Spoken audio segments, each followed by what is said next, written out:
Hello, my name is Ryan Sullivan and I am a student at Boston University studying abroad in London, England. I love this city so much because history is seen around every corner. In exploring museums like the National Gallery, Imperial War, and Tate Britain, I have seen so many depictions of women across all of London. I chose women in war as my topic because I have learned so much about World War I, but rarely hear of the woman's perspective.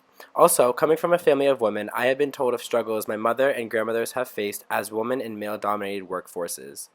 My research focuses on the war monuments of Florence Nightingale and Edith Cavell, as well as women's propaganda in the Imperial War Museum. I will be comparing the two monuments and dissecting the propaganda in relation to scholarly articles written in similar topics.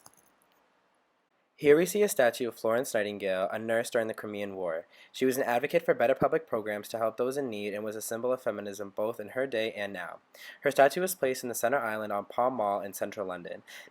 The statue is placed in the center of two busy main streets and is not easy to point out. The statue is dwarfed by the much larger Guards of the Crimean War statue to the right of it. Pre-war depictions of women showed them as weak and feeble, and this is evident because her features are soft and she is looking down at the ground. Nightingale was a champion of women's medicine, but her statue does not do her justice. Comparatively, Edith Cavell's statue differs greatly from Nightingale's. Edith Cavell was a nurse in Brussels, Belgium during World War I. Cavell is seen as a martyr for her country as she gave up herself to opposing troops and was executed for healing the sick. The statue is made of white marble and stands in the middle of two very busy streets off of Trafalgar Square. The statue perfectly represents the spirit of Edith as a strong and devoted nurse to the afflicted. The statue's strong pose, light marble, and eerie features express Edith's ferocity as well as the changing aspects of women's representation. Edith's monument is considered triumphant while Nightingale's is submissive. Academic scholar Patricia Farah wrote about women's remembrance 100 years after the war, explaining how women like Edith were praised because they died for the well-being of men, whereas others, who did profound work, were not memorialized in such a manner. Cavell's monument has a more heroic portrayal compared to Nightingale because Cavell died for a man's cause, which was comparatively more heroic in the eyes of men.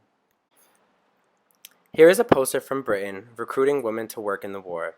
The three images of the woman at the top show two archetypes of women during this time. One is an image of the motherland and another as workers. In the middle, there is an image of Britannia. Britannia was an image of defiance and justice that the British people were hopeful of. The woman on the left in khaki is a munition worker. There was a wave of women who were seen as being sexually promiscuous, lusting after soldiers in what was known as khaki fever. Scholar Angela Wollicott thoroughly explores this topic in her article, Khaki Fever and Its Control. She explains how this quote-unquote outbreak was a coup and women did not actually want to be with the men in khaki, but rather a place for themselves in the war, in factories. Women who wore khaki felt their efforts mattered, and this poster shows that women would be working alongside Britannia, which was their allegiance to the nation.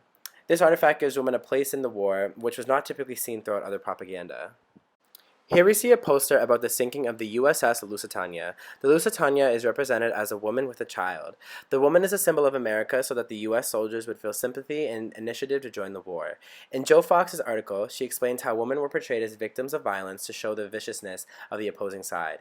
Using a woman as a symbol is effective in drawing out national outrage because women were seen as feeble and weak and something to be protected. This poster capitalizes on the female archetype of a woman in distress and would persuade men to join the war to protect them. Here we see an ad for women to join the workforce. Although women were given considerably lower wages than men were, there was still propaganda around saying that they would get better wages than men. Through exploring the museum and monuments, I've been exposed to what people of the 1910s would see walking down the street. These images were meant to convince people that joining a nationalistic, driven war effort would benefit them. Men who joined were altered forever, and the women who joined were just puppets until the men returned. This project has allowed me to explore different areas of women's representation across World War I memorials that I have never had.